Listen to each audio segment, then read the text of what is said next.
पुरुष न्याय के मार्ग से कभी विचलित नहीं होते। यह कथन स्वामी दयानंद जी के लिए पूरी तरह से चरितार्थ होता है। एक आदर्श समाज का निर्माण करने के लिए हमें भी इन गुणों को अपनाना होगा। समाज को शिक्षित करने एवं पुरुषार्थ द्वारा परोपकार करने के उद्देश्य से महर्षि दयानंद सरस्वती जी ने 1875 में ही आर्य समाज की स्थापना की थी। आर्य समाज में आर्य शब्द अपना विशेष महत्व रखता है। इसका अर्थ है नेक इंसान जो विचारशील तथा संस्कारवान हो। आर्य समाज की नींव सबकी उन्नति में अपनी उन्नति चाहना, सबसे प्रेम का व्यवहार करना, अविद्या दूर करना, सत्य ग्रहण करना और असत्य को छोड़ना जैसे सार्वभौम नियमों पर रखी गई थी। ये नियम एक और जहां वसुधैव कुटुंबकम की उदात्त भावना पर बल देते हैं, वहीं दूसरी ओर समाज में शांति, अहिंसा, प्रेम, सद्भाव को बनाए रखने में हमारा मार्गदर्शन करते हैं। स्वामी दयानंद सरस्वती जी ने पूरे देश का भ्रमण किया और देखा कि समाज में बहुविवाह, सती प्रथा, बाल विवाह जैसी कुप्रथाएं प्रचलित हैं। इन कुप्रथाओं को समाप्त करने के लिए उन्होंने महान जागरूकता का अभियान चलाया। उनका एक बड़ा योगदान महिलाओं को शिक्षित करने, उन्हें सम्मान प्रदान करना था। उनका मानना था कि महिला को के शिक्षित होने पर परिवार स्वयं शिक्षित होते चले जाएंगे। मेरा भी यही मानना है कि हर बच्चे के साथ हर बच्ची को भी शिक्षित करना बहुत जरूरी है। बच्चियां भी देश का भविष्य है। शिक्षा के साथ साथ उनकी कौशल शक्ति बढ़ानी चाहिए और हमें उनका पालन पोषण उचित ढंग से करना चाहिए। मैं समझती हूं, और यह सच भी है, कि पुरुष और महिला कंधा से कंधा मिलाकर चलें। समाज एक रथ जैसे है जिसके दो पहिए होते हैं। समाज के रथ के भी दो पहिए होते हैं, एक स्त्री और एक पुरुष। अगर एक पहिया कमजोर हो तो रथ आगे कैसे चलेगा? समाज कैसे सुदृढ़ होगा? समाज में स्त्रियों की संख्या लगभग 50% है, उनको कमजोर नहीं रखा जा सकता। यह कुटुंब के लिए, समाज के लिए और देश की प्रगति के लिए हानिकारक है अगर हम हमारे 50% महिलाओं को कमजोर रखें। आज भी महिलाओं की अनेक समस्याएं हैं जो एक चिंताजनक स्थिति है। भ्रूण के लिंग का पता लगाने के लिए उन्नत मशीनें इस्तेमाल की जा रही है और कन्या भ्रूण हत्या हो रही है। जब लड़कियां कम संख्या में होगी तो सामाजिक संतुलन बिगड़ेगा, जिससे समाज का ढांचा चरमरा जाएगा। समाज में विकृतियां पैदा होगी। हमें समाज को इन बुराइयों से बचाने के लिए जागरूकता पैदा करनी होगी और इस बात पर जोर देना होगा कि बालिका शिशु एक वरदान है। बाल विवाह भी बालक बालिका के प्रति एक घोर अन्याय है। एक बाल विवाह से 10 बुराइयां सामने आती हैं, जैसे लड़की का छोटी उम्र में मां बन जाना, अनेक बच्चों को जन्म देना जिससे उसकी खुद की सेहत खराब होती है, बच्चे का स्वास्थ्य उस पर भी प्रतिकूल प्रभाव पड़ता है, मातृ और बच्चों की मृत्यु के दर में वृद्धि होती है, ज़्यादा बच्चों की परवरिश के कारण उनकी आर्थिक स्थिति खराब हो जाती है, साथ ही देश की जनसंख्या बढ़ती है जिसके कारण बेरोजगार की संख्या में बढ़ोतरी होती है, देश की आर्थिक और सामाजिक प्रगति में बाधाएं उत्पन्न होती है। आप देख सकते हैं कि एक कुरीति से कितनी हानियां हो सकती है। इसलिए समाज में व्याप्त कुप्रथाओं को दूर करने के लिए महिलाओं का सशक्तिकरण करना बहुत जरूरी है। यह कार्य आप जैसे संगठन प्रभावी रूप से कर सकते हैं। मैं और एक बात बताना चाहती हूं कि नशाखोरी भी ऐसा ही एक खतरनाक अभिशाप है जिसे हमें मिटाना होगा। महर्षि दयानंद सरस्वती जी ने समाज सुधार के कार्यों के साथ साथ राष्ट्र की स्वतंत्रता के लिए भी उल्लेखनीय कार्य किए। अपने प्रवचनों में वे राष्ट्रीयता का उपदेश देते थे। स्वामी दयानंद जी देशवासियों में भारतीयता की भावना जगाया करते थे। उनकी निरंतर बढ़ती लोकप्रियता के कारण विदेशी सरकार भी उन्हें अपने पक्ष में करना चाहती थी। तत्कालीन गवर्नर जनरल ने 1873 में जब उनसे अपने प्रवचनों में अंग्रेजी सरकार के कल्याण के बारे में कहने के लिए अनुरोध किया तो उन्होंने दृढ़ता से जवाब दिया, मैं ऐसी किसी भी बात को स्वीकार नहीं करता हूं। मेरी यह स्पष्ट मान्यता है कि मेरे देशवासियों को पूर्ण स्वाधीनता प्राप्त हो।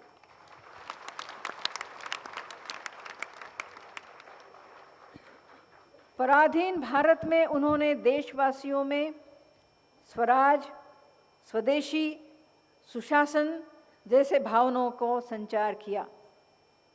स्वराज से उनका आशय था सांस्कृतिक और राजनैतिक स्वतंत्रता। स्वराज की महत्ता को बताते हुए उन्होंने ये घोषणा की थी कि सुशासन चाहे जितना ही अच्छा क्यों न हो, वह स्वशासन का स्थान नहीं ले सकता। स्वामी जी के विचारों से स्वाधीनता आंदोलन को एक नई राह मिली थी। स्वामी दयानंद जी ने अनेक ग्रंथों की रचना की थी। सत्यार्थ प्रकाश उनकी एक कालजयी कृति है। उनके मौलिक विचारों को जानने तथा ज्ञानवर्धन के लिए हमें उनके द्वारा रचित ग्रंथों का अध्ययन करना चाहिए। स्वामी दयानंद सरस्वती जी को भारत की श्रेष्ठ परंपराओं और संस्कृति पर गर्व था। वे चाहते थे कि देशवासी अपनी इस गौरवमयी संस्कृति से प्रेरणा ले और अपने वर्तमान को संवारे। कविवर रविंद्रनाथ ठाकुर जी ने उन्हें अपनी भावांजलि अर्पित करते हुए कहा था, मैं सादर प्रणाम करता हूँ उस महागुरु दयानंद को जिसकी दिव्य दृष्टि ने भारत की आत्मगाथा में, सत्यगाथा में सत्य और एकता का बीज देखा। इस अवसर पर मैं कहना चाहूँगी कि हम स्वामी दयानंद सरस्वती जी द्वारा बताए गए सिद्धांतों पर चलकर समाज, राष्ट्र और विश्व की समृद्धि और खुशहाली में अपना योगदान करें। यही उनके प्रति हमारी सच्ची श्रद्धांजलि होगी। इन्हीं शब्दों के साथ मैं विरजानंद ट्रस्ट सहित समस्त आर्य समाज को अपनी हार्दिक शुभकामनाएं देती हूँ।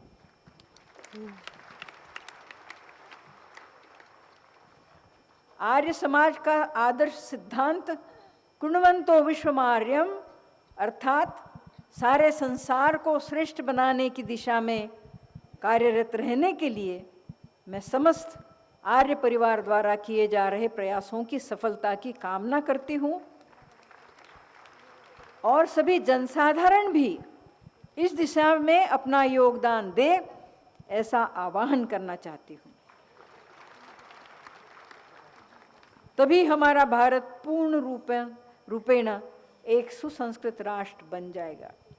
स्वामी स्वराजानंद जी जिन्होंने शुरू में यहाँ भाषण किया, उन्होंने ये कहा कि आपकी यह भीड़ ये स्वयं प्रेरणा से यहाँ आई हुई है। मैं चाहती हूँ कि आप में की हर एक व्यक्ति एक ज्योति बनकर समाज में आज भी फैला हुआ जो अंधकार है इसको नष्ट करेगा। आप सबको मैं बहुत बहुत बधाई देती हूँ और मैं चाहती हूँ कि ये शुभ काम आपके हाथों से होगा और अन्य अनेकों को इससे प्रेरणा मिलेगी। मुझे भी आपके इस कार्य से यहाँ आकर प्रेरणा मिली है, स्फूर्ति मिली है। मैं चाहती हूँ कि ये हमारे देश में प्रेरणा और स्फूर्ति जाग जाए, जिससे समाज में फैले हुए इस कुप्रथाओं और अंधकारों को हम सारे मिलकर मिटा सके और हमारे देश को एक उन्नत राष्ट्र बना सके। बहुत बहुत धन्यवाद। फिर से एक बार आप सबको शुभकामनाएं। जय हिंद। भारत माता की जय। भारत माता की जय। आर्य समाज वेद की ज्योति, वेद की ज्योति, ओम का झंडा, ओम का झंडा कृणवंतो, कृणवंतो। धन्यवाद इस ऐतिहासिक उद्बोधन के लिए आदरणीय महामहिम राष्ट्रपति महोदया का। और अब मैं आमंत्रित करने लगा हूं पूज्यपाद श्रद्धेय आचार्य बलदेव जी महाराज को। सभी के धन्यवाद ज्ञापन के लिए श्रद्धेय आचार्य बलदेव जी महाराज। ये देश ऐसा है जिसमें ब्रह्मचारी से लेकर के सन्यासी तक सभी वेद गान करते थे और प्रभु से ही हम शक्ति प्राप्त कर सकते हैं। प्रभु शक्ति का भंडार है और ऊर्जा यदि प्राप्त करनी है तो प्रभु से प्राप्त करनी चाहिए, न अन्य पंथा और कोई रास्ता नहीं है। अन्यथा श्रम करना बेकार है। सभी गायत्री मंत्र बोलें और पुण्य के भागी बने। ओम भूर्भुवः भर्गो देवस्य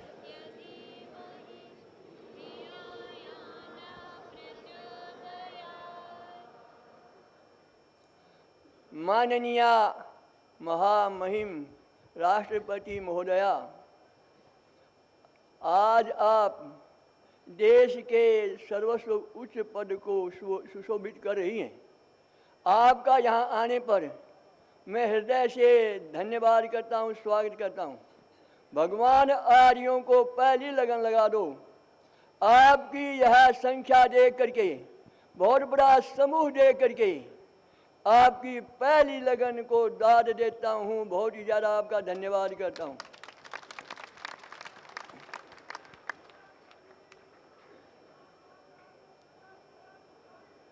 हाँ, देखिए, बोले नहीं अभी, बोले नहीं आप जय ना बोले अभी।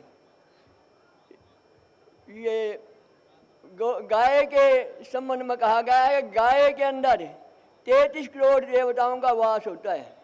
जब ये कहावत प्रसिद्ध हुई उस समय 33 करोड़ यहाँ पर रहने वाले थे।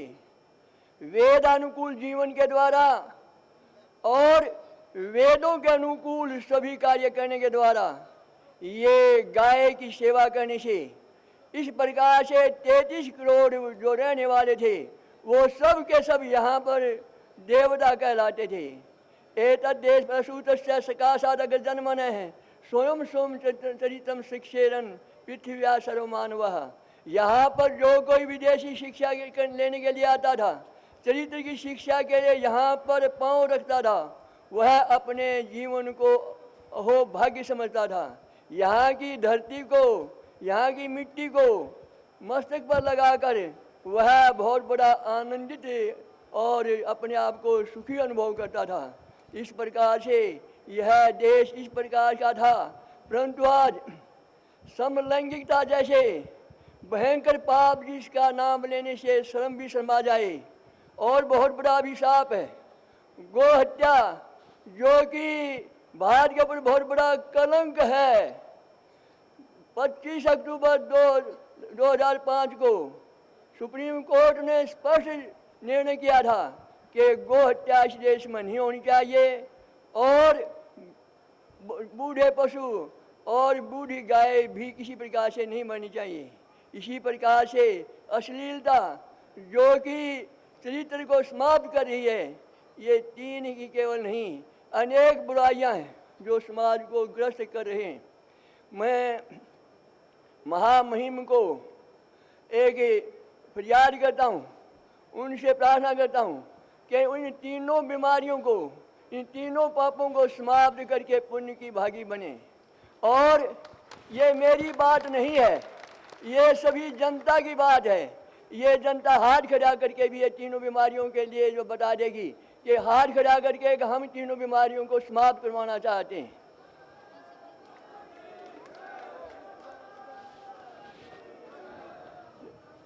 मैं अंत में माननीय महामहिम राष्ट्रपति का धन्यवाद करता हूँ और ईश्वर से प्रार्थना करता हूँ कि ये आनंदित और सुखी रहती हुई दीर्घ जीवन को व्यतीत करें, दीर्घ जीवन भोगें।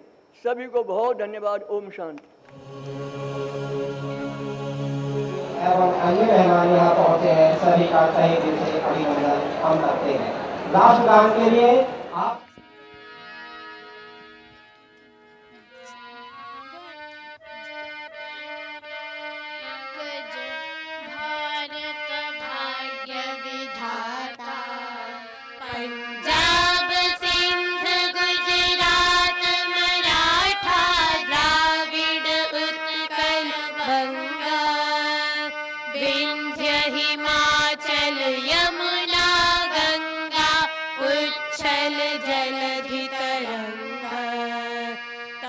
शुभ नामे जागे, तब शुभ आशीष मांगे, गाहे तब जय गाथा।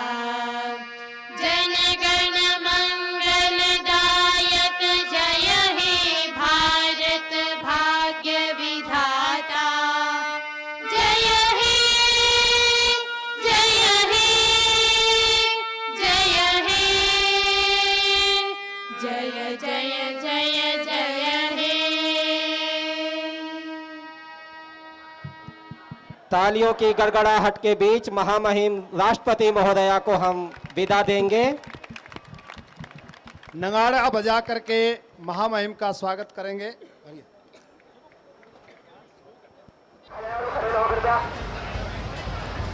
यहाँ पर भोजन रखा जाएगा, नीचे बैठो सभी लोग, चलो नीचे बैठो, बैठो भाई, नीचे। अरे ये ब्रंका पर ये खड़े अंदर में खड़े हो, निकलो बाहर, ये गेट बंद कर दे, कार्यकर्ता आगे निकल के, ये मुख्य पास गेट को बंद कर दे। भोजन में अभी 15 मिनट की देरी होगी, थोड़ा विलंब है। महामहिम जब तक रहेंगे, प्रशासन की अनुमति हमें नहीं है।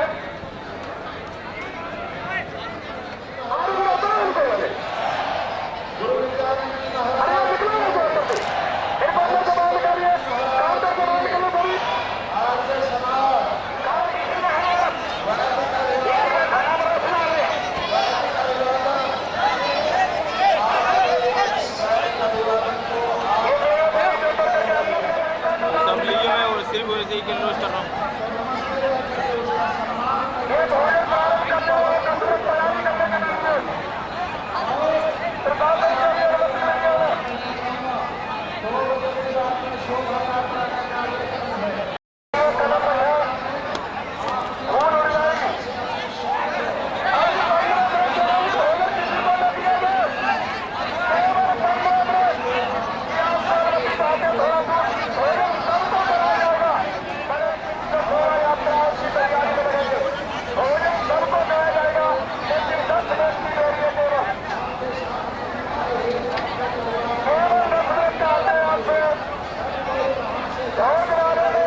कवर करिए वाला, मैं बीच वाला कवर करूँगा। पंखड़ी पड़ेगी